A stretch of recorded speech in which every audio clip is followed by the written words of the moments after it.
Yeah. Hi, I'm Paul Schaefer. I'm Will Lee. And you are watching the Letterman podcast. 10,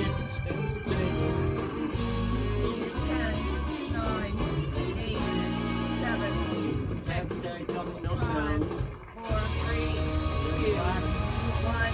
Please fade to black. Thank you all very much. That's it.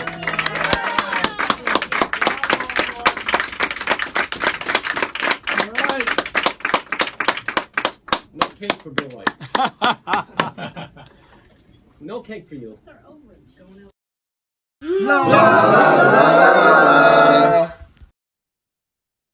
Welcome once again to the Letterman podcast. My name is Mike Chisholm. Today's episode, another episode of Somebody in the Control Room. I just love the symmetry that is happening with this show that is not intentional. I swear to God, it's not intentional.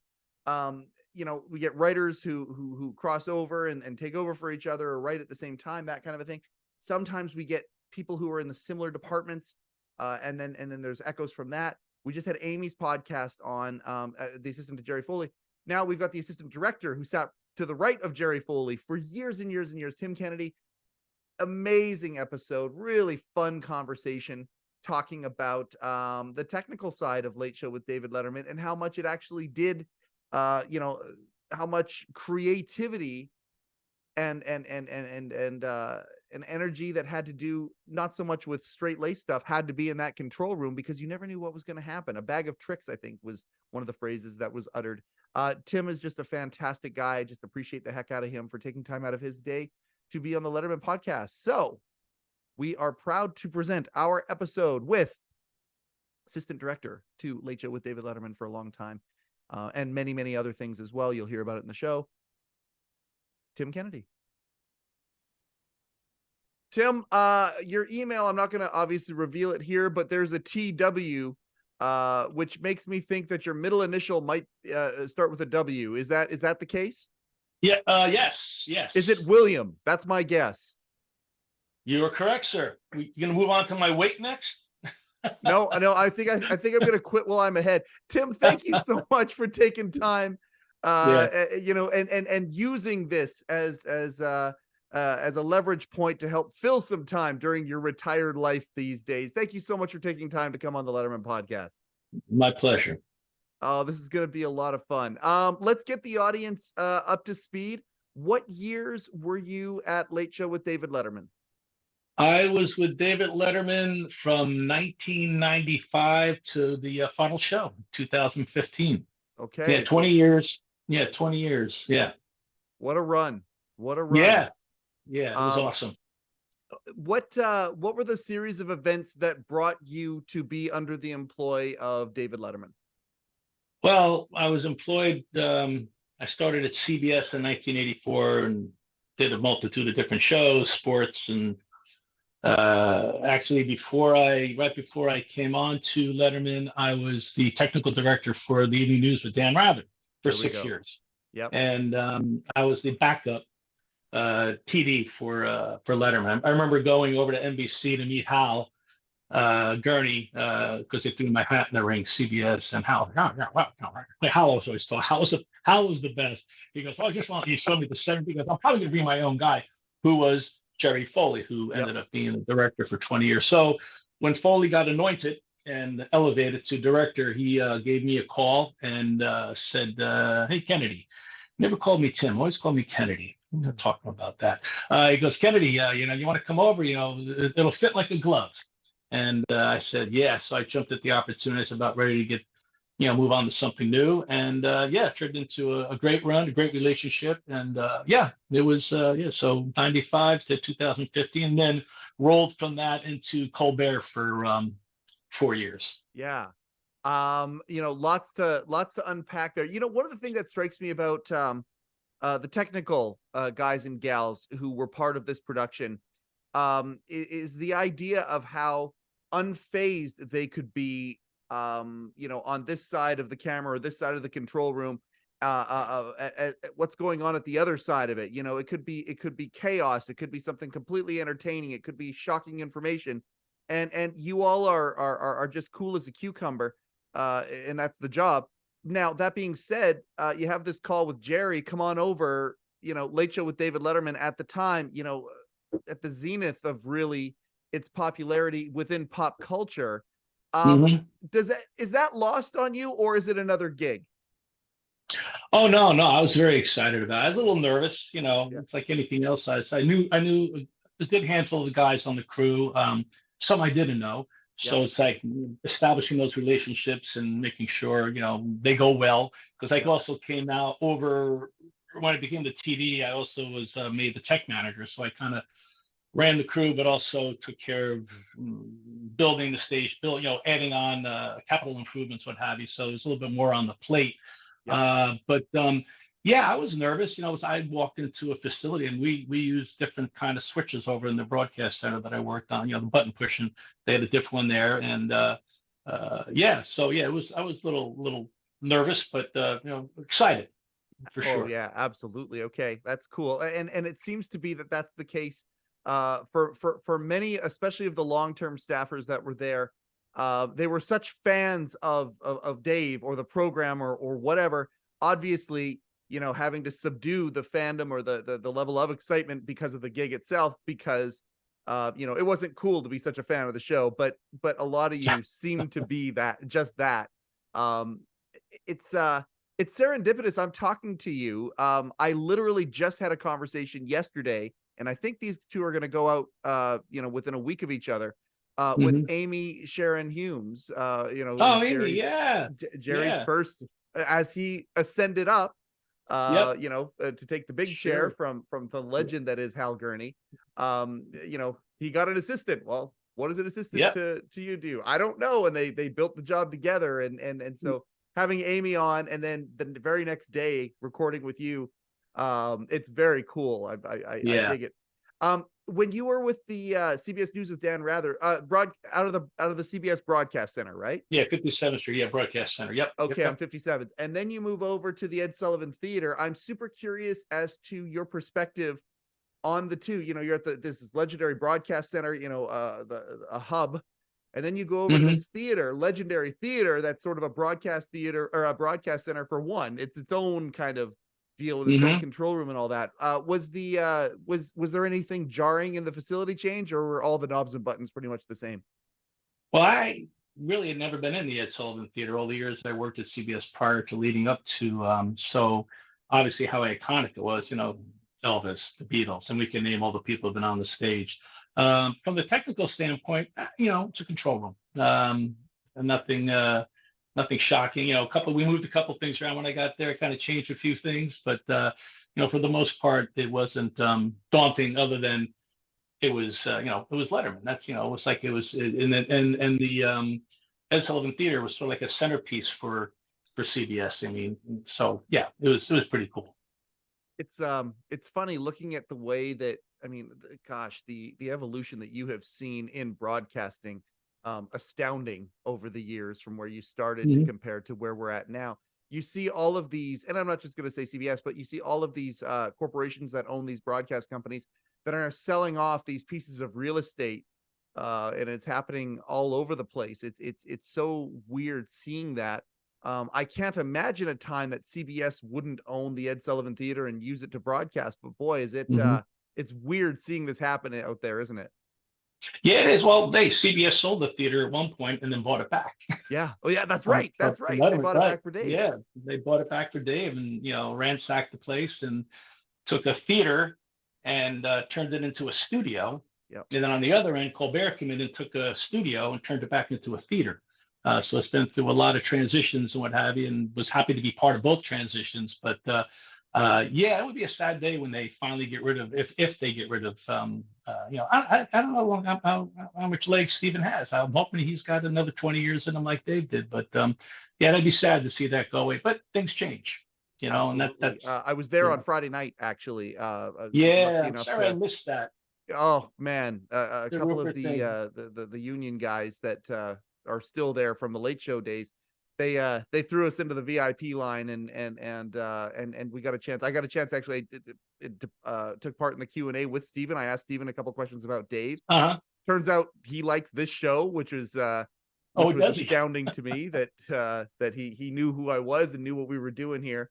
And it was funny because one of the commercial breaks after we'd had the Q&A and all that, one of the commercial breaks before they were about to come back up, he was looking around and he caught our eye again.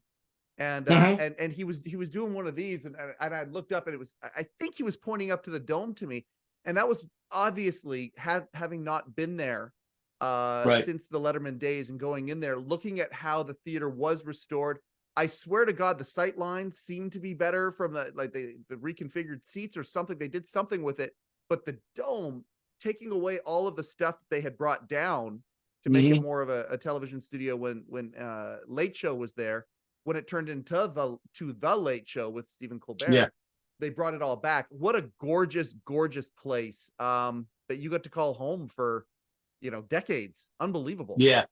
Yeah. It was quite a transformation. I mean, we figure and quick, we went off the air on the 20th of May in 2015, and little less than 4 months, we were doing the first show for Colbert, and it was quite a lot that came out of it. The stained glass windows, everything had to be stored for landmark preservation reasons. We had to keep the stained glass on site. They let us move it off, but and then we worked on getting projection mapping on the dome. So we had four projectors on the dome and 2 on the wall, and then all this LED. The technology leap from Letterman to Colbert was amazing. It's pretty daunting, but it all got done.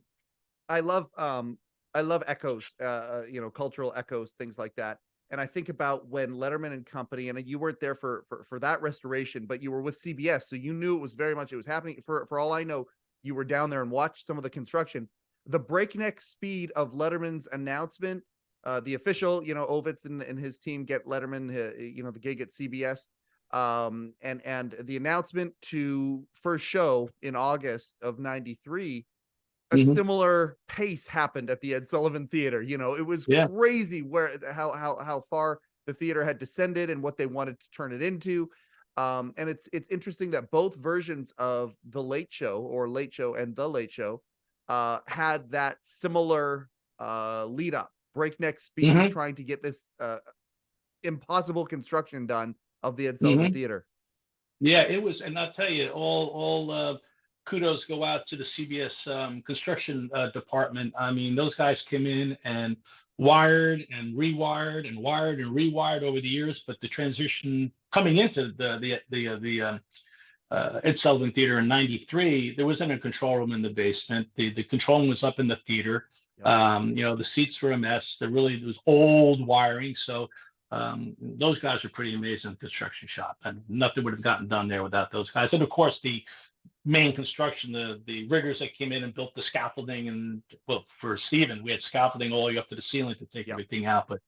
But the construction, CBS construction department couldn't do it without. Hey, I only got one gripe, and it's whoever it was that tore out Letterman's set and put it in the dumpsters. That's the only thing that was negative about that. That must have been really weird for you to see that day.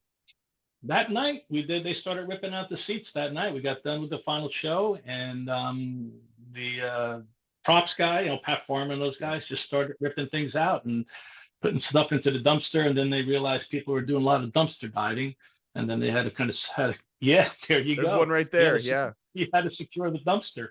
That was weird just seeing it all get ripped out and stripped down to its nakedness. I mean, everything was gone.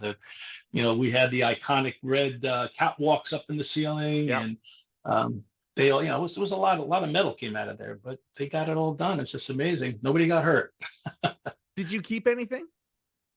Did I keep anything? I actually took we called them the staff photos from 1995 when I started the show. So I got that downstairs. And awesome. Then I also, and I kept when I left Colbert, I kept a picture, good sized picture, was hanging outside my office. It was Joe Walsh. And Joe Walsh grew up in the town I live in.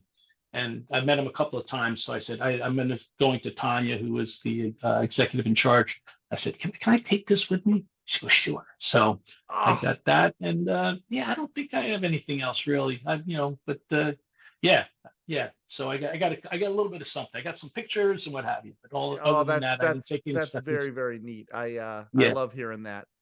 Yeah, that was a crazy transformation, and uh it was interesting. Dave was talking about it. He was on Steven's podcast, Hmm. the Strike Force 5 podcast last Yep. week, and or 2 weeks Sure. ago, I guess now. And he actually talked about the two of them talked about that, and it was pretty monumental. Steven told the story about how he got the gig, and he wanted to confirm some stuff with Letterman on his side of it. It was fascinating. The Hmm. television history, the broadcast history that you got to be a part of is astounding.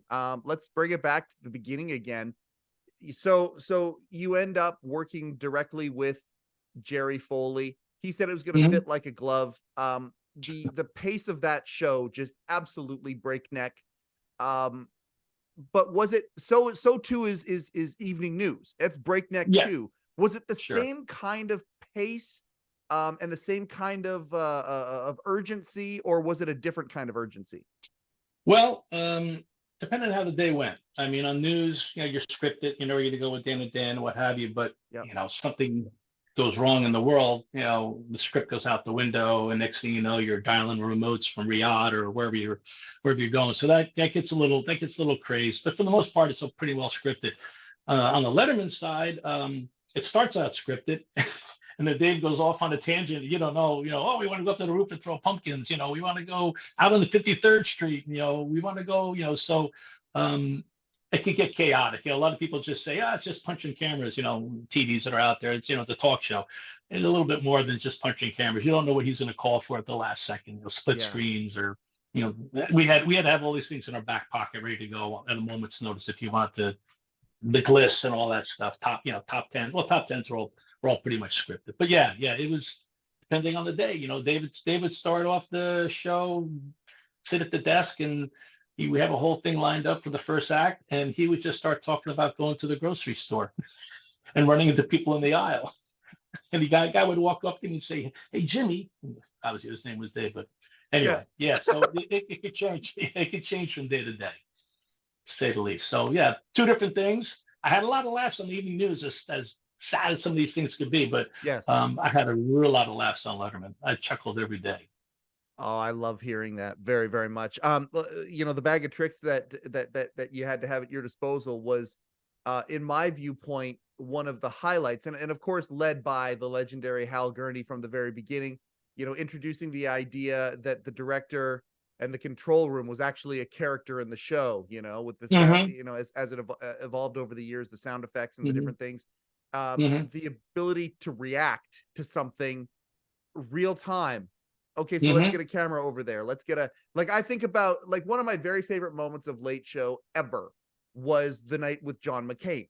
And I mean, I've talked to a couple Oh people yeah. about it. I talked to Vinny Favale about it. I talked to other people. Yeah. I just want to confirm, during showtime, you're in the control room or you're on the stage? I'm in the control room. I'm sitting next Okay. to Foley. If you know anything about a control, I should have Yeah. been in the control room. So I would sit at the switcher. Jerry would call the shots. I put them together. And I you're okay. cut the So, show. Yeah. one, two, you're the guy actually executing. Right. Okay, perfect. Yeah. The John McCain night, I'm thinking Right. about that, and your switchers were going to different spots than they normally go to, but this is that bag of tricks that you have. One of the things that you have is, you've got the feeds that are coming in from CBS, Mhm. fed into the control room.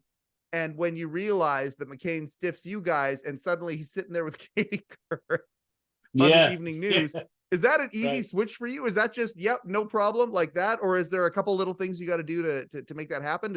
Or is it basic?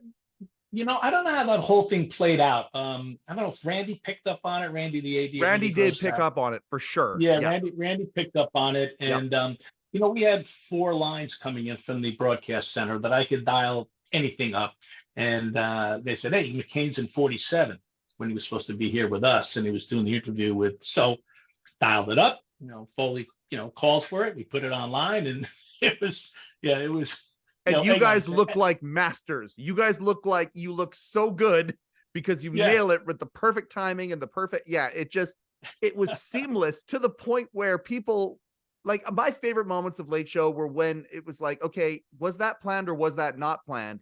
And Not one of the planned. delights of this this program of the Letterman podcast has been finding out how many of these moments that looked spontaneous, but they were either planned or you were able to react to it so it looked like it was planned and it blurred the line. It was Right. unbelievable how you guys did Yeah. that.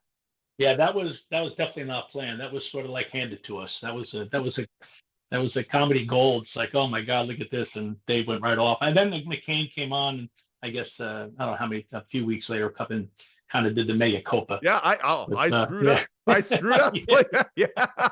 It's pretty good. It's pretty good. And that's a prime moment. But you think about all the other times, like I can't wait to have anybody who did the sound effects on here too. Like Dave saying something and everyone realizing yes, and then the game show ding going off, or No, of course, right. the window, that kind of stuff. Yeah. And I mean, that's the stuff in that control room that just Mhm. probably wouldn't have existed at all at the evening news, right? Yeah. Yeah, well, no, that would things on the evening news would be a little bit of a problem. We had our own mistakes, but they weren't meant to happen. Well, okay. But yeah. No, I was gonna say mistakes. Any come to mind right there? Well, oh yeah. I had one that actually was pretty interesting. I don't know what it was, what we were doing, but we were coming back from a commercial break. Yep. And I don't know how I did this, but I dissolved when I came back from the break. I dissolved up. Dave was center stage for something. I forget what he was there for, and but I kind of dissolved up to a machine that what we call EDE. It's kind of looking at the control room, looking at the output, so you're getting this feedback. And Dave, did this with his arms. He had like these flaring arms, and he was like, "Whoa!" And I scrambled to fix it so it wouldn't be there anymore. And called up the right setup, on a button. And then he said he wanted to see it again. And the hardest part of that was, redoing a screw up. I had no idea. I had no idea what I did. I'm like, and Foley goes, "Come on, Kennedy, yeah, he wants it." So, but we finally figured it out.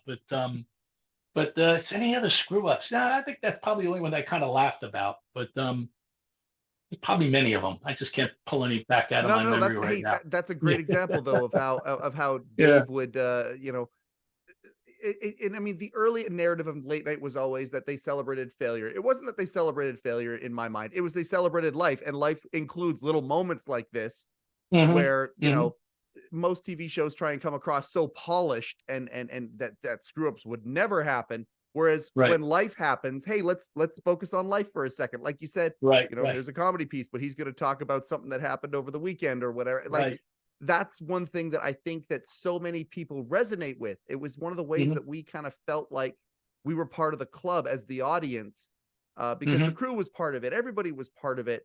And I mean, a family, safe to say, I mean, and Shecky's told me so much about how tight you all were in that control room. You guys were such a family.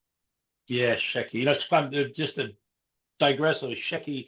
I've watched a couple of podcasts that so quickly when people calling him Rick, and I don't think I ever heard anybody when I was at Letterman call him. It was always Shecky. Hey, Shecky. And we just liked saying that name. But he was a kind soul, Shecky. He was a good man.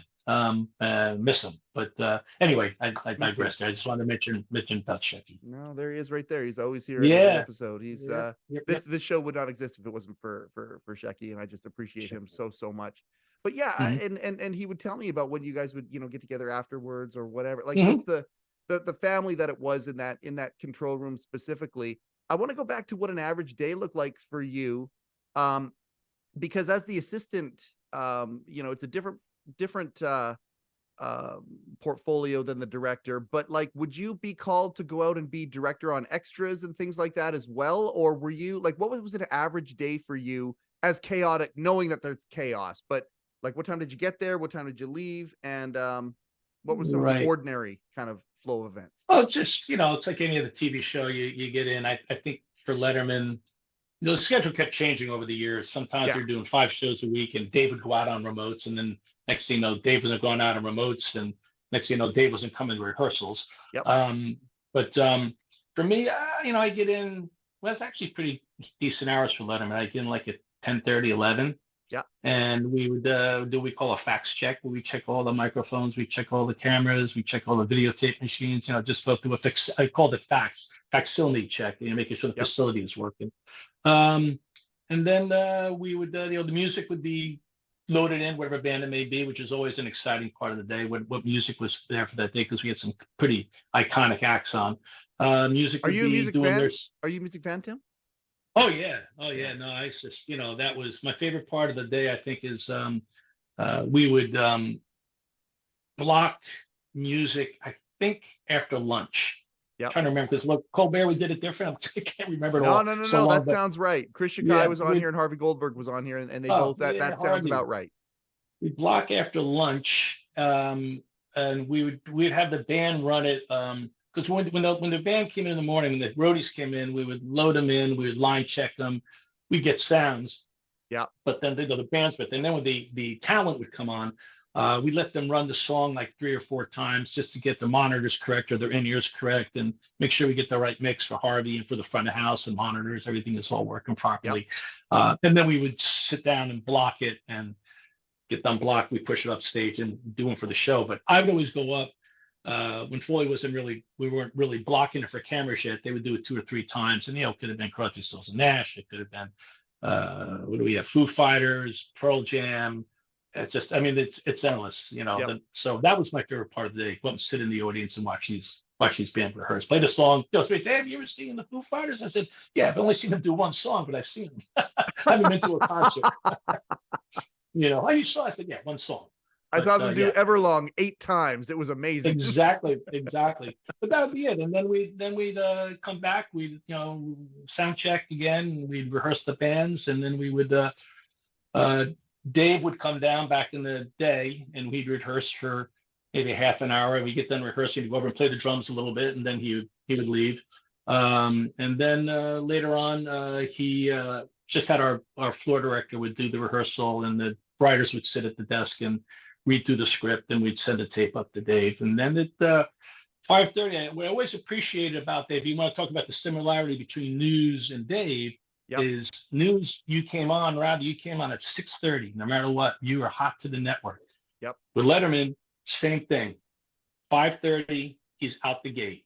And if you're not there, doesn't matter. He's going to run out on that stage. You better be ready to go. So it was a really well-oiled machine, controlled by chaos, but it was on the button till the end. Then he would take a little bit more time, because he'd come out and talk to the audience for 2.5 minutes with his microphone smacking the lens on the camera, and but he would talk for literally, and then Jessica or Andy would give the cue to Paul. Music would start, and 5:30 or 4:30 on the dot, depending what the day of the week was. And then towards the end, he would take a little bit more time, and next we're going at 5:35, and I'm going, wow, this is weird. But he was very rigid in what he wanted to get done. And hey, whatever he wants, we're going to give him. A couple things about that. The first thing is having that energy, the energy transference. It certainly came through the airwaves. There's no question about that, because when you play live, or you basically play like we're live. And in some ways, I think you guys were more live than Saturday Night Live in some respects, even though it might not have been broadcast live. The way that you presented inside that house with, again, we've talked about this, Paul and the band treating it like it's a concert experience, playing through the commercials. None of this, we start the bumper, okay, we're out, end the bumper, we're back in. None of that stuff. They played the whole time. And there were 2-minute breaks, like we're live and we're back. Right. And right. That translated. The other cool thing, though, to bookend it was Dave getting looser at the end. I think of that, closer to the end. Like I think about that episode with the Eagles music. I don't know if you remember that particular. Oh yeah, or not, but I mean, the whole show went off the rails at that point. Right. And this is a result of, okay, we played it like it was live for so long with this intensity and presented it. Now near the end, we're going to get relaxed every once in a while, and that will translate as well. And I think the viewers saw both of those things. Right. Yeah. Oh, the Eagles thing was, I remember that, because they wanted to play some Eagles song. I remember Kathy go, it's gonna be like $100,000 if they play that song. And they tell them, no, don't do it. I don't know. Did we ever play it? I can't remember. I remember the whole what ended up Trying to happening, think which around is it. even cooler. And actually, I'm going to throw this out there. One of the writers told me that he was collecting these songs and he wants to get them all. CBS had access to them. So CBS had a list of songs that sounded like other songs. Okay. And this writer went and actually meticulously cataloged all of the songs and what their counterpart was. So there's this one called Supercharger that Right. was supposed to sound like Life in the Fast Lane.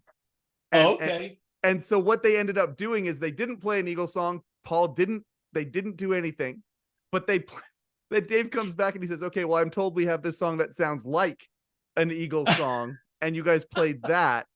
And again, that's one of those moments. It's like, okay, Yeah. so you've got one of the writers up in the writer's room watching the feed going, oh Right. my God, this will be hilarious. And he is phoning, I think he phoned Bill Sheff Right. and phoned him while this was Right. happening.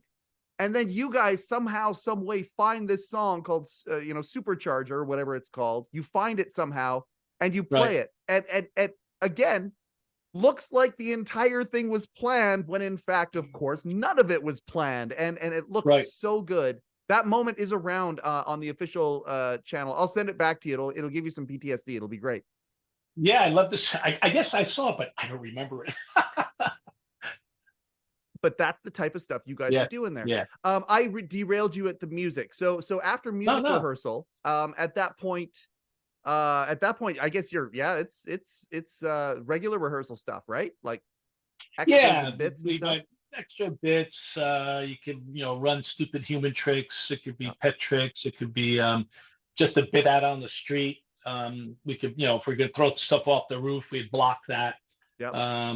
Any specialties that we're gonna do. Yeah, filet petite, on the high wire, and so we go through it. We go through all that, and then 5:30, we're out the gate. Yeah. So yeah, it was always something different, and a lot of sophomoric humor, like I said, throwing stuff off the roof. We had the fireworks on the roof. We had the Civil War reenactment on 53rd Street. We blew up a soda machine for rehearsal. We blew up the soda machine. It was so loud and so dangerous they wouldn't let us do it for air. No kidding. Yeah, it was. Yeah, boom. Yeah. Yeah. Oh man, there's a bunch of shout outs coming here. Shout out to Glenn Borders for that stuff. Shout out to Bill Palumbo for the building of everything out there, and then all the other Really crew, Columbo, yeah. all the unions who were all involved in the production of those types of things. Did you ever have to go off site, or were you mostly in the theater?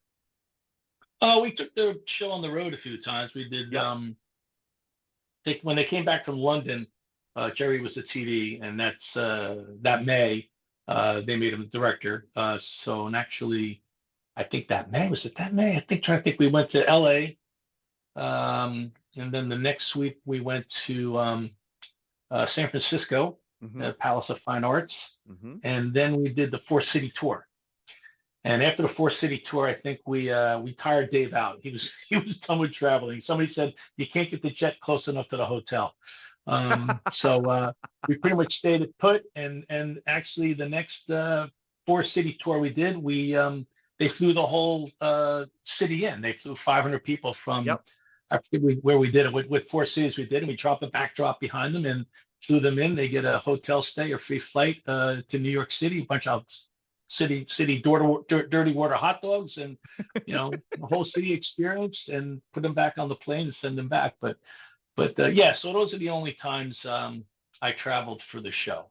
Okay. And so you never went on remotes or extras then? You were never the guy out shooting outside if they were in a park or somewhere on the street? You were always in the control room?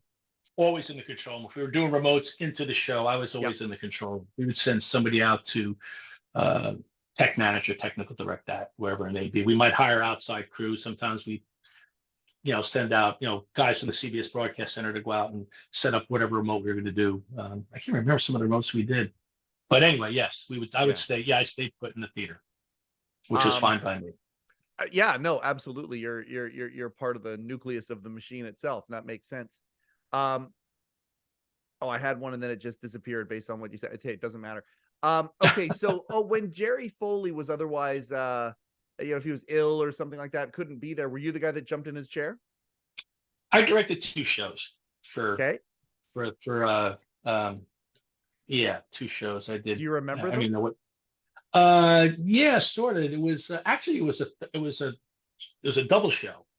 It was Okay. Thursday, so we Yep. did 2 shows, and I think it had CBS Mailbag. It was pretty busy. It had 2 bands. We had Todd Rundgren and I think what's the band was called? The Legacies, I think they were called. Okay. So yeah, 2 bands. Top 10, CBS Mailbag. Yeah. It was pretty. It was. I think I stood up the whole show. The guy that sat in for me said, "Hey, you haven't sat down once." I was just so nervous about it, but Yeah. yeah. It was, and then Foley came back, and which is all good. Yeah. Um, I find that precious that I directed 2 shows and you're able to tell me specifics about each show. Yeah. Obviously a Well. big deal, Yeah. going from one to the other, even though the Sure. job itself, I mean, you work hand in hand, you kind of know exactly what it is, but the Right. perception though, when you end up sitting there, that's very Right. interesting. Yeah. Yeah. It was. The beats in the show, the open, this, and this one thing, but then anticipating Dave, Hmm. you know, calling for something is sort of that kind of. But you got a great team. Randy and Jessica were awesome. Had a great. I mean, everybody kind of knew. Actually, some things people would just say what Dave was going to say before he was going to say it, because we've been there so long, and it still was funny. But just anticipating him, that was always sort of like, where are we going with this? Top 10, is one thing. But CBS Mailbag, I got a little complicated, but I think I got through unscathed. Um, was there, and I mean, I asked this to Amy. I think it's a valid question for you too. Like, I think about some of the moments that were, kind of hallmarks of the show that Hal had started. So for example, and this happened to me. I had my Q&A moment with Dave, and then Dave comes out, and right before he does the monologue, he says something about it, and suddenly there's a shot of me and my family in the audience, and Right, then back on Dave. Like, they would do that if there was a callback of some sort. Did you have right. one camera person who was kind of sort of a rover, and their job was to shoot that kind of stuff, and then you had the other 3 camera positions or whatever? Like, how did you set up for the random?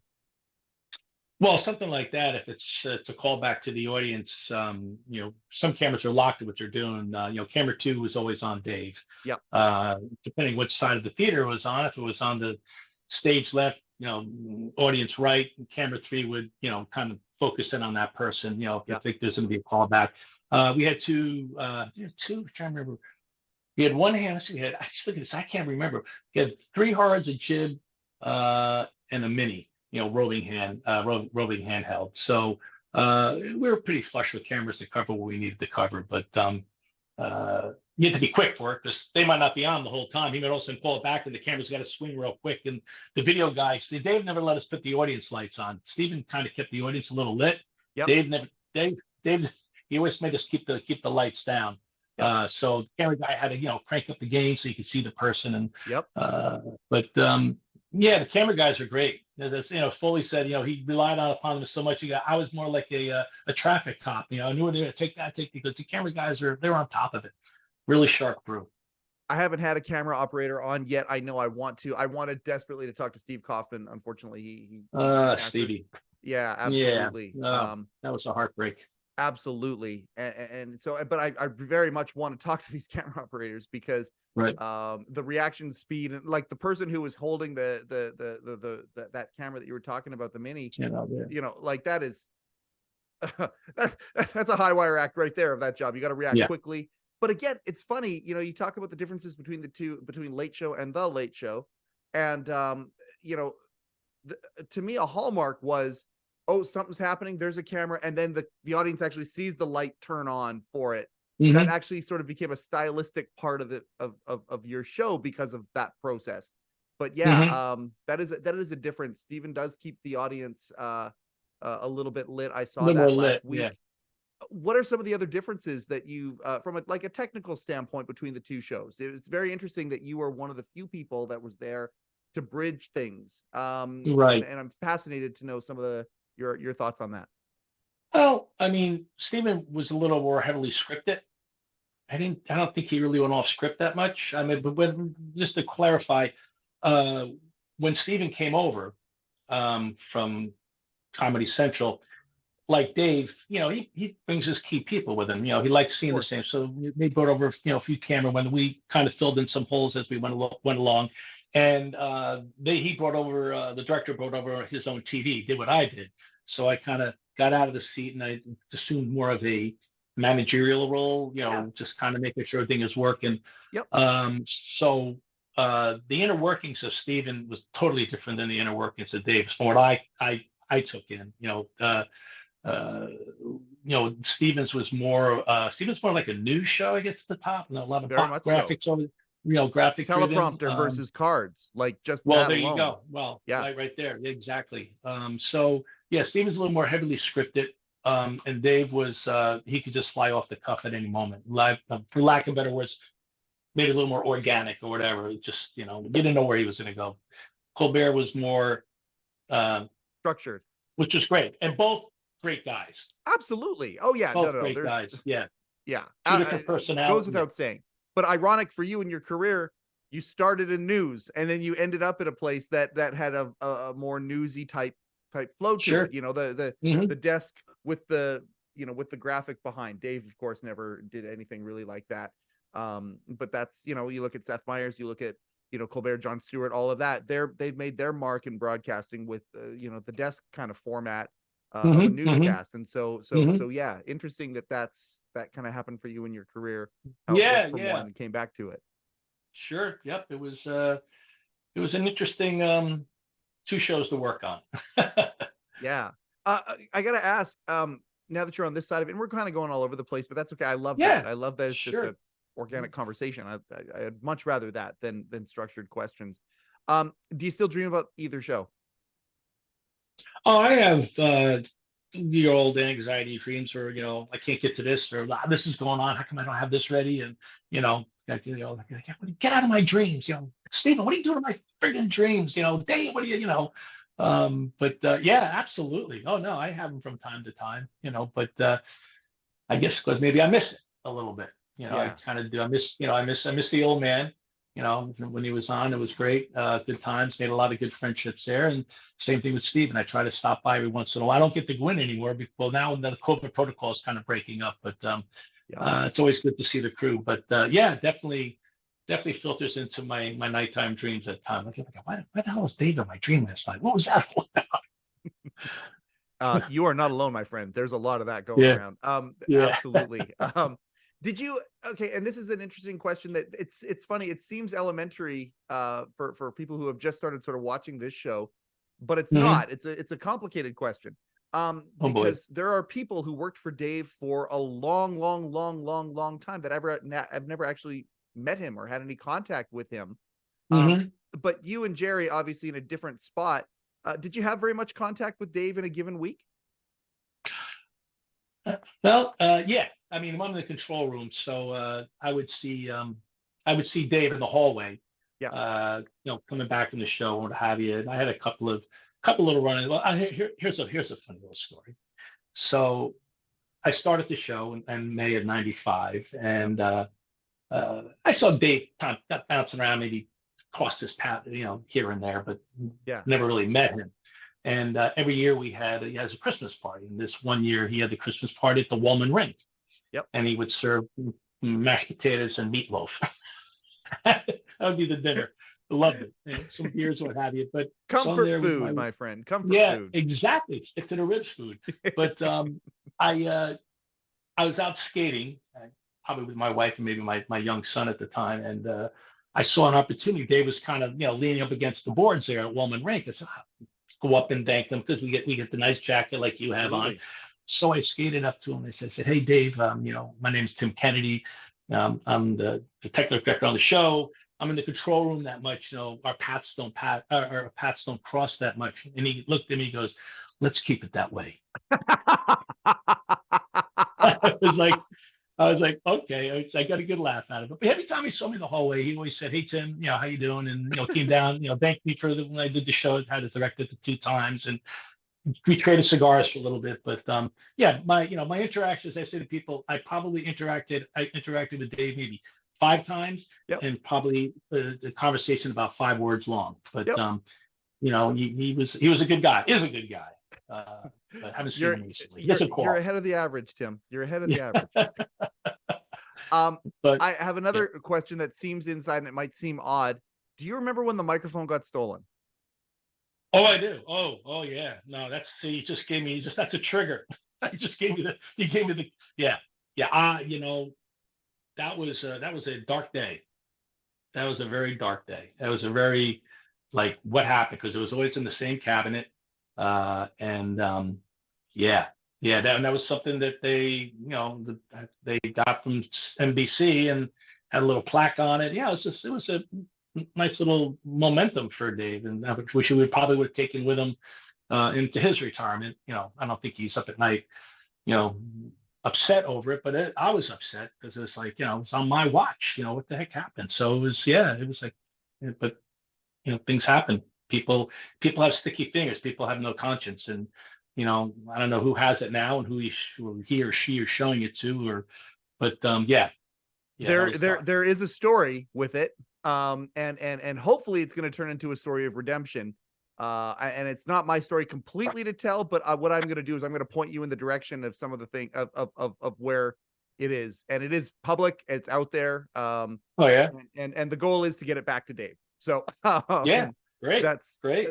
That microphone is historic. Dave stole it, and the night of when the new microphone showed up, and then you guys figured out what to do. It was so funny. Dave's reaction to it. He's like, "Well, but that microphone was stolen," and the whole audience went silent, and then he looked around and goes, "But then I figured, well, we stole this from NBC anyway, so maybe that was the way." But that microphone goes all the way back to Jack Parr.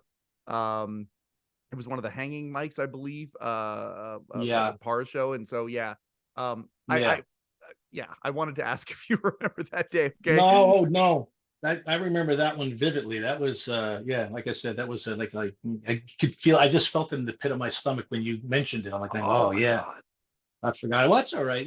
Forgot about that one, but oh no, that'd be great. It'd be great if they find it. That'd be, but things happen. I had one time I came in and I think it was Letterman. I think it was Letterman. It wasn't Colbert. Yeah, it was Letterman, because I had my office on the 7th floor. Yep. And I remember coming in, and my window was next to another building. There's a building roof there, like 10 feet below. And I went into my office and I thought I heard street noise. What's a street noise? I realized my window was a little cracked. I looked, and then I realized there were some things that were on my windowsill that kind of been moved. I'm like, what the heck is that? Because I was one of the first in the office. I'm looking around, and I went into our equipment crib, and somebody had come in through my window from that other building and stole the camera. And next thing you know, the New York City, the CSI group is there. They're in my office. They're fingerprinting me because they want to rule me out and everything. I'm like, holy crap. Well, it's the same office as the city of New York is in the building too, right? So a security issue there. No, this was an apartment building that's next I see. Yeah. But that was it kind of reminded me of all the times we got the heists that went on in the theater. That was the only heist. But yeah, the microphone was that was some day. I'll definitely send you the story about the microphone since then. And I'd love to see it. I'd love to see it. What is this is an interesting question for some it's a boring question. What's the oddest thing you ever had to do for the show? Oh boy. Wow. Because I assume you had, like, maybe you did. Some people, they were pretty straight laced and they saw some cool stuff. They saw the chaos, but sometimes though, there were people who were straight laced that had to do something odd for the show because there was nobody else. You got to dress in a costume, or you got to go and any of that, stuff. Yeah. Well, I didn't have many on-air appearances. I had a couple that were pre-taped, but I did have one that was just awful, where it was a mailbag piece. Yeah. And the bit was that somebody wrote in and said, "Dave, wouldn't it be cool if what you say about XYZ, a bubble comes out of your head, a little thought bubble, which really says what you think?" I forget what the comedy was behind it, Yep. Great, but the great premise payout, though. That's a great premise. right? The payout was he wanted to let people know how that effect went, and I think he said, I haven't seen the tape playback. He said, "Oh, that's done by our technical director in the control room, and this is me." And so, just to get the setup, he calls me down the control room. He's at the desk. I'm in the control room. Yep. Now, mind you, I'm sitting at the switcher, and I usually look this way at the monitor. I got Foley over here, but for this thing, the camera is over here shooting me. Yep. I got Foley in this ear. I got Dave in this ear. I'm cutting the show. I'm looking at the camera, and I'm doing the effect, putting the bubble in and out, how I did it, and not looking what I'm doing. And I think it kind of got screwed up a little bit. But the best part was when we finally ended the segment, we went back to Dave. Foley leaned over to me and goes, "Hey, Kennedy, you look like a real jerk." I felt like one. Yeah. So that was the last time we did anything live with me on the show. But that was probably the oddest thing. Yeah. The shot I go back to is the last show, of course. And I mean, I was going to ask you about the last show, but we'll probably get to it again. The last show when Dave's thanking everybody, and then the cut into the control room. Let's keep it to 2 drinks tonight, shall we, get everybody? Yeah. And showing you guys. Right. I love how grateful that Dave was for the company of David Letterman and Company. There's that we always talk about the book, The Last Days of Letterman, that talks about the last 6 weeks. Scott Ryan wrote that book, and Dave's note, allegedly the note that Dave had about that book was he was so happy that Scott had taken time to focus on the staff, because he was so grateful and so heartfelt in wanting to hire the best crew and the best camera people and the best writers and the best of everybody. The company of David Letterman and Company cannot be understated. That's why we do this whole show. And I loved in the last episode how much time he took, everything from in the show itself, went long, screw it, who cares? We're going to thank everybody. And the final credits as well of that last show were fantastic. You guys he did a great job thanking you guys for that. He was his funny joke was like, "The crew hates me." That's how he did one of his long running jokes, and we didn't. He was great to the crew. He was, always there for everything. He's, supported us. But he would say at times, when something went wrong, he'd he'd look down at the plate, go, "Hey, NASA," calling the control room NASA, or bring your kids to the control room night, or something would go wrong, and the floor director would do this, point, because we were directly below him. So, he afforded me a lot of laughs, and So he was very appreciative, and we were, in turn, we're very appreciative of him and the things that he's done for us along the years. And your office was on 7? For Letterman was on 7. Yes, I was directly across from Sue. Did you ever take the freight elevator? I did with George. He let me drive it one time. But yeah.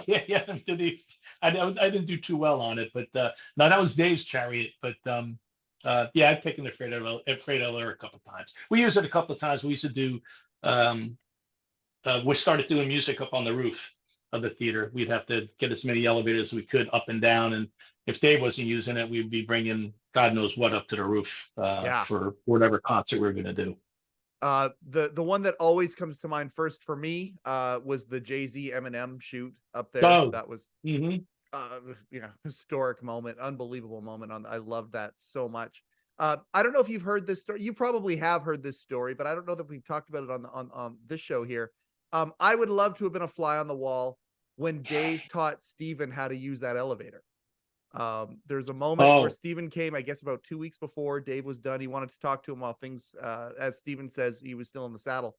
And we asked Dave some questions about, marks and different things about the studio and all of that. And then Dave taught Steven how to use that elevator, taught him how to drive it, taught him what the process was. And thank you very much, Dave. He goes, "Yeah, well, I guess this is yours now." And what a sweet moment that is. I don't know. Did you know that story? I have. I don't. I mean, you know a lot more than I do. That one I do not know about, but I don't find that hard to believe. Yeah. that they would do something like that. Yeah, it's a great way. Here you go, kid. Here's the keys to the car. Yeah. Yes. Yeah. Yes. Right. Exactly. That's all it. Bang yours. on. Can we Yeah. talk about Mr. Rather for a second? Hey, did you know Dan Rather when you did the evening news at all? Did you ever interact with him directly? Dan never came in the control room. Camera guys. Everybody knows the camera guys. Thank God. But the control room is kind of like Dave came in the control room twice. Yep. When I was there, actually when he came in one time, I didn't know he was there. It's after we did the HD conversion. He came down to find out, asked me about how much money we spent. I said about 20 million. He goes, good. But I didn't know he was behind me, and I turned around. It's like one of these things. He's it's never in your space like that. Yeah. But Dan, no, Dan. I don't think Dan. I don't remember. I met Dan a couple of times, but 6 years on the show. Yeah. I guarantee he doesn't know my name, which is fine. For sure. And I Yeah. mean, and again, that's how it goes. Yeah. That's the television Yeah. business. I more think, you see him every day for 6 years, and then Right. you'd see him drop in to Right. Late Show, including on, if there's a famous or an infamous I know where you're David going with Letterman, this. 9/11's show. Yeah. That was touching. I watch it every year. That's my tradition. Since 9/11, I have watched the entire show, and it's the show in its entirety. And I mean, don't get me wrong, Dave's cold open, incredible, prolific, unbelievable leadership and courage. But I don't know when the last time you watched Dan Rather's appearance on that show. And people remember, okay, he got emotional. Okay, and yes, but of course he did.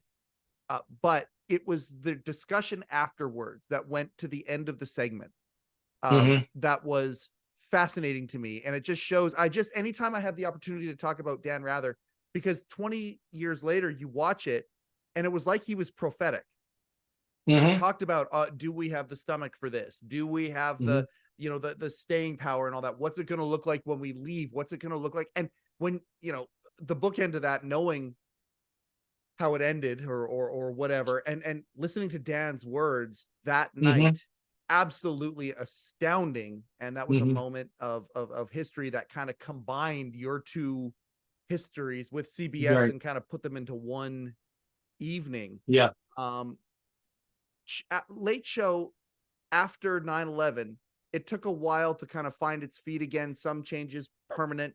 Some things obviously relaxed. Tommy Ruprecht going out of his mind trying to remember, when's the next time we can make fun of Bush, that kind of a thing. Right. Oh God, there's a comedy gold right there. Do you remember that transition? Did the show, from a technical standpoint, less music, the cold open with the flag, that kind of a thing, did the show change very much from your standpoint at that point, or was it pretty much the same, just with a little bit different content?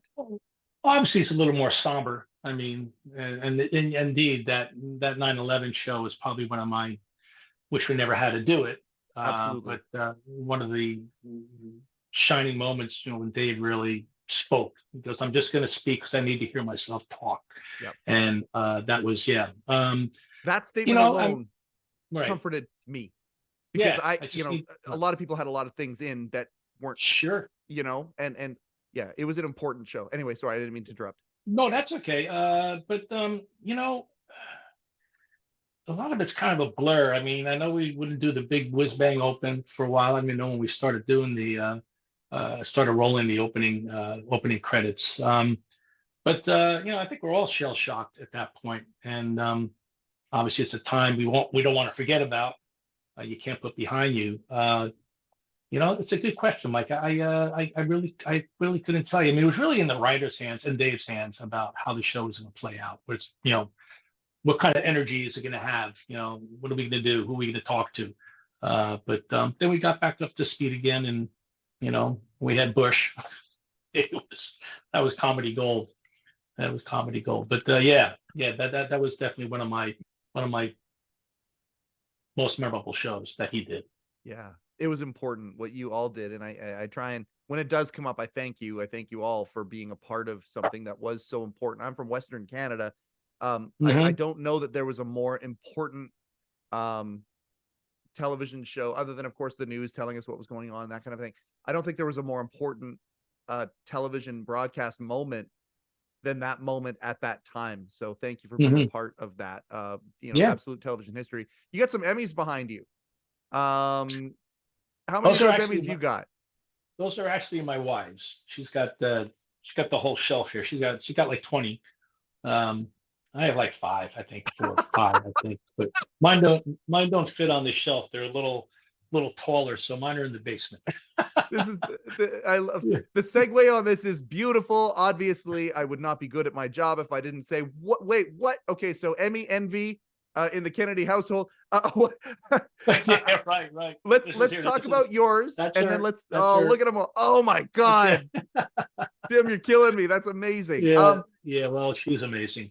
Let's go into you first because you are the subject of the show. What Mhm. are your 5 for? Well, 2 for Letterman. Yep. 1 for Rather for graphics. What did I get there? That's 3.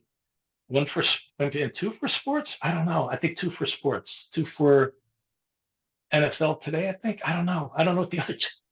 I got. I'm thinking where they are. I got 1, 2, and I got 3 downstairs. I got 3. Actually, I got one with somebody told me the national Emmys, the bigger Emmys, Yep. are actually the same size as Barbie. And for my 50th birthday party, a friend bought me a Barbie gown. For my one Emmy is dressed with a Barbie. It looks fabulous. But yeah, I would think it looks fabulous. That's the Yeah, it perfect word does. for it.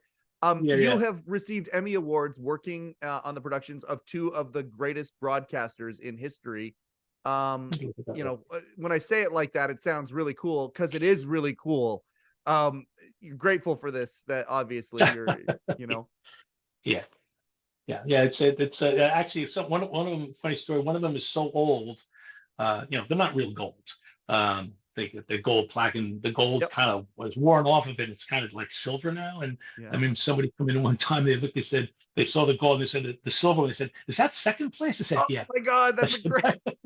it's second place." So that's what I tell people now. But and there's a story somebody told one time that somebody came in and saw the Emmys. I guess they didn't know what it was and said, "Who's the bowler?"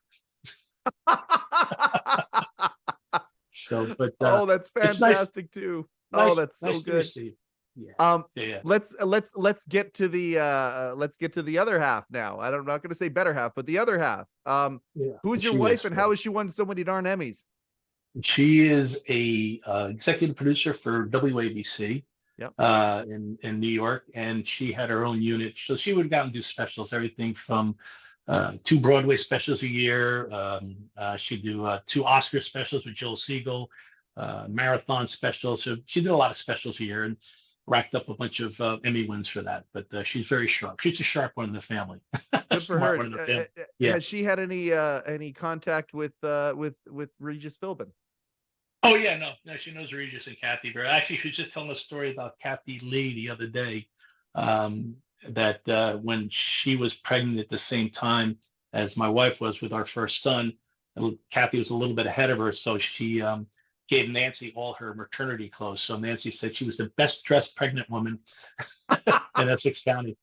But no, she fond memories of Regis and Kathy and Kelly and what have you. But she's she's been around there for a while. But she retired 2 years ago. So she's producing me now. That's her job. Oh, that's good. Thank goodness. Yeah. Work in progress. My wife produces me too. That's great. I'm going to teach her that word. She'll sub it for bossing around. I'm producing you. That's perfect. I can't wait for that. Tell Candy about that. So that's interesting. The WABC connection. She must have known Brian Teta then as well. No. Teta was network side, doing The View. I mean, she knows people on The View, but she was on the local side. The only network one she did was syndicated with Joel or Sandy Kenyon or some of those shows, but everything else was pretty much local, and that was that. But no, she doesn't know Teta. Okay, I gotcha. Shout out to Brian Teta. Saw him the other day. Yeah. At Rupert's Deal. We're gonna be having him on the show hopefully sooner than later. But I mean, that story, like stories like that. It was funny at the dinner the other night or at the Rupert's thing. I was talking to Rob Burnett and a couple of people were saying Tommy was speaking. Tommy Rupert was speaking. And I looked at him, I said, this has got to be kind of like seeing, your kids doing adult things now, like, up and doing that. You must have had a lot of those types of moments where you've seen people show up as an intern, they end up doing something and then they end up moving on to something else. Have you seen much of that on your side of the camera? I gotta say, the interns were usually there for 3 months, 4 months, and so you do 3 sets of interns a year over 20 plus years. That's 60 sets of interns, and it's like, it's a long time. And half the time, I just kind of blank. I hate to be that way with them because I have a hard enough time remembering my own kids. No, I'm kidding. No. But even people in the control room who've moved on to other things, like with Randy, what she's doing now and all of that. Well, I think Mary Barkley was our control room intern, and we interviewed with Pam Narosny. She was a control room intern, and now she's at NBC. Yep. Dana, oh boy, I'm forgetting Dana's last name. She's over at NBC, a big muckety muck. Yeah. Pam wears a mean hot dog outfit as well, by the way. Yes, anyway. She's the best, Narosny. Oh my God! I remember she told me one time how many credits she was getting for working in the control room. I said, "What? You're getting how many credits to be with us?" I said, "You got to." But she was always a lot of laughs. She was, and still is. I saw her at the Shecky Memorial, and it was a sad moment, but it was nice catching up with everybody. I really don't know. Well, those are a couple of pretty major names anyway. Like, I mean, my goodness. Marianne, Pam, like, holy smokes. The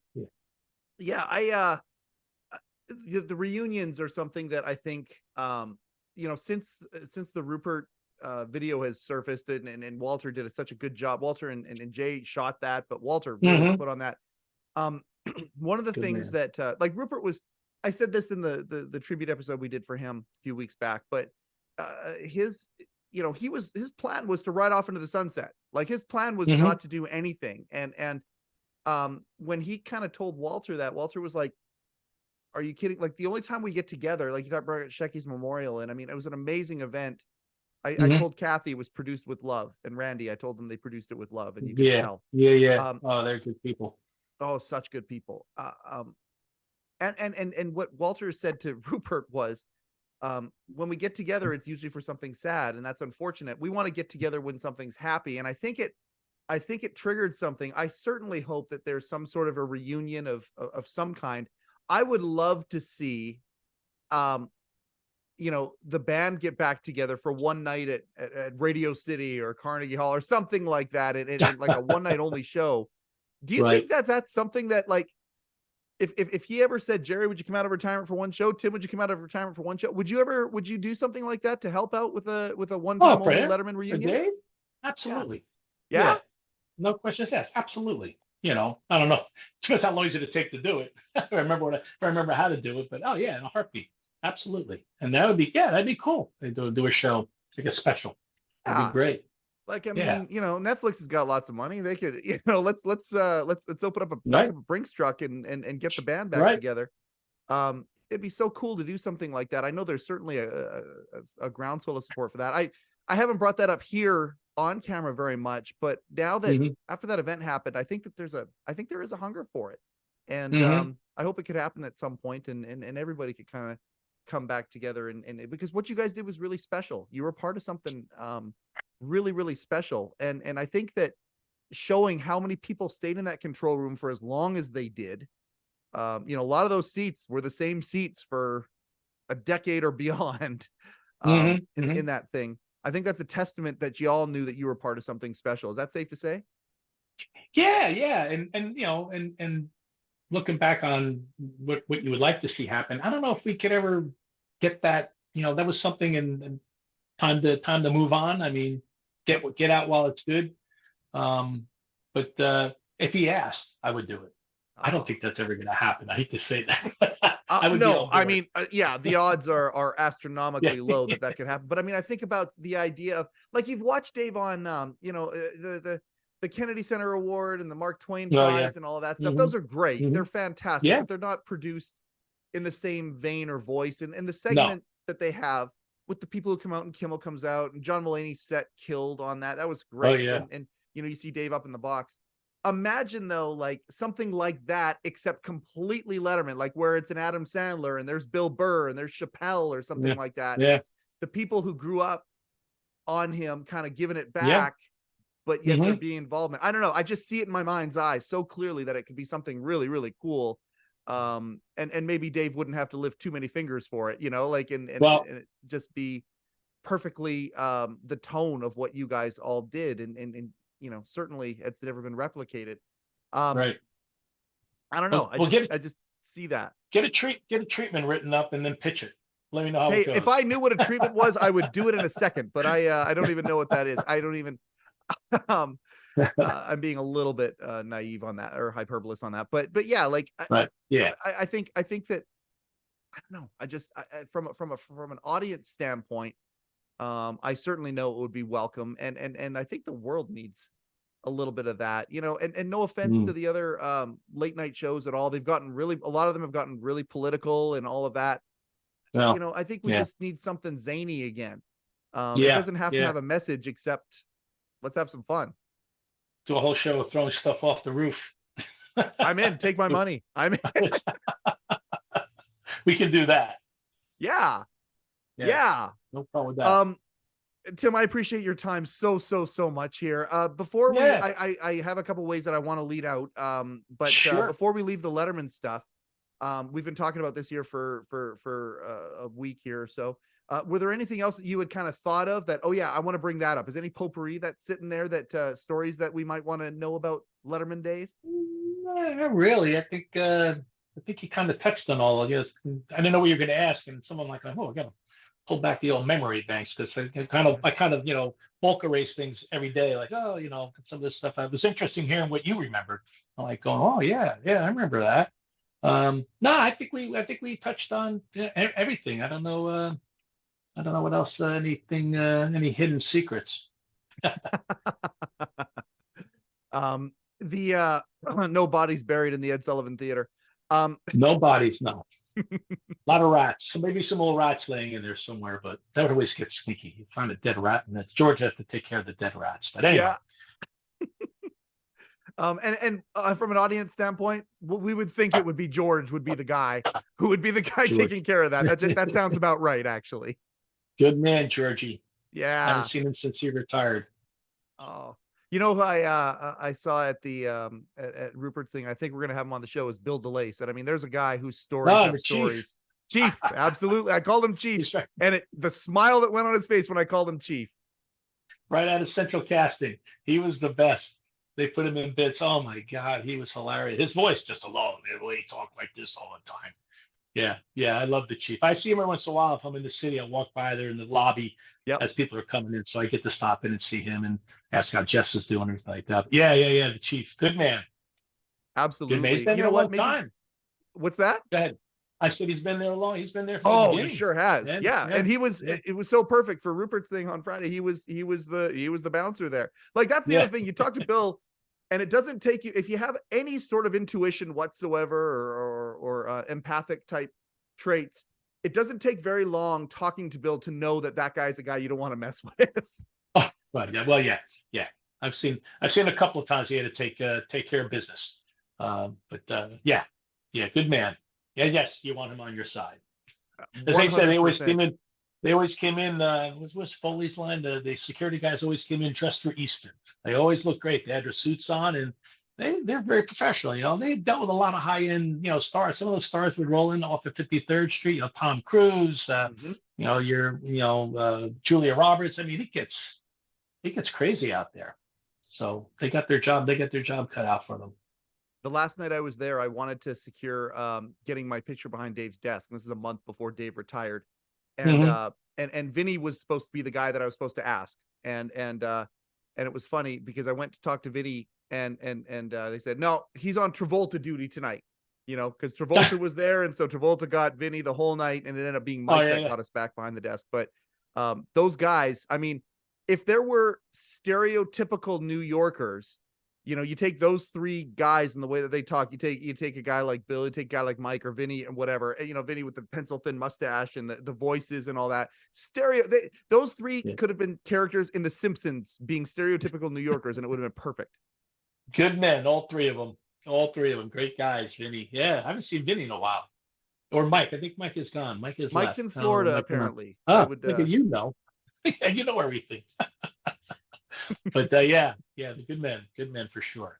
I guess here's how I kind of wanted to end out. I have mad respect for Jerry Foley, and talking to Amy the other day, and of course, talking to Rick all the time. I guess I wanted to finish off by here's the director. Everyone talks about Hal, and of course they do. Hal is hallowed, no pun intended. Hal is just one of the greatest, impact players when it comes to direction of any type of show, late night show, a variety show, whatever you want to call it. But at the end of the day, Hal also, I just find it so amazing how when David Letterman started, he surrounded himself with hooligans with no experience and people with massive experience, guys like Hal Gurnee, guys like Jack Rollins, massive business in show business experience, and he kind of combined it. And then as it went on, you get a guy like Jerry Foley to take over for this legend that is Hal Gurnee, and now guys like me come along and look at Jerry Foley and go, that guy's a legend. You got to work with a legend for a long time and finish the run with Jerry.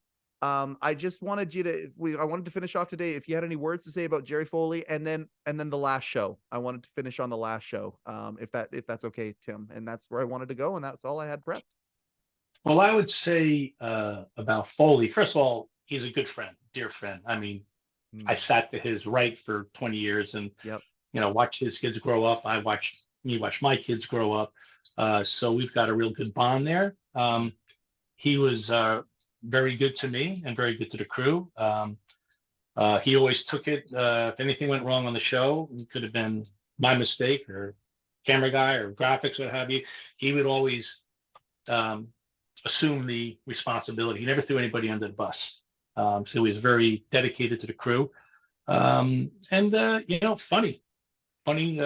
had some great lines, made me laugh a lot. I think one of my favorite lines where I think it was on the show, was Pierce Bronson, and was on this show. And Dave introduced him, he comes walking out, and Foley goes, Kennedy, he looks a little like you. Very little. He's he's a good guy. I don't want to say too much about him because this might get out to him. And last thing I need, there's a lot of bad actors out there, and I think I might be tortured. I'm going to be tortured by what's going on here. So let's just say it was a good 20 years, and I think we'll be friends until we fade to black ourselves. Oh, beautiful. That's not going to say anything else about that.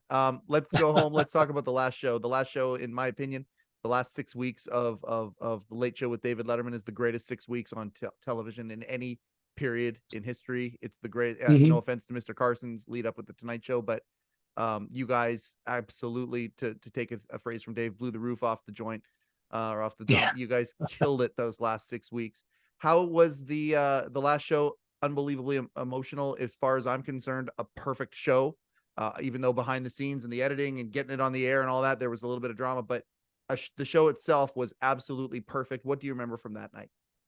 Oh boy. I remember the after party, which was great. Yeah. At MoMA, that was a good time. Yep. I can't remember. I remember the Foo Fighters. I remember the closing credits. The montage, the montage. Yeah, I remember that got edited and re-edited, and first it was moving video, then it was just got down to quick shots. And I tell you the truth, Mike, I can't even tell you who was on the last show, other than the Foo Fighters.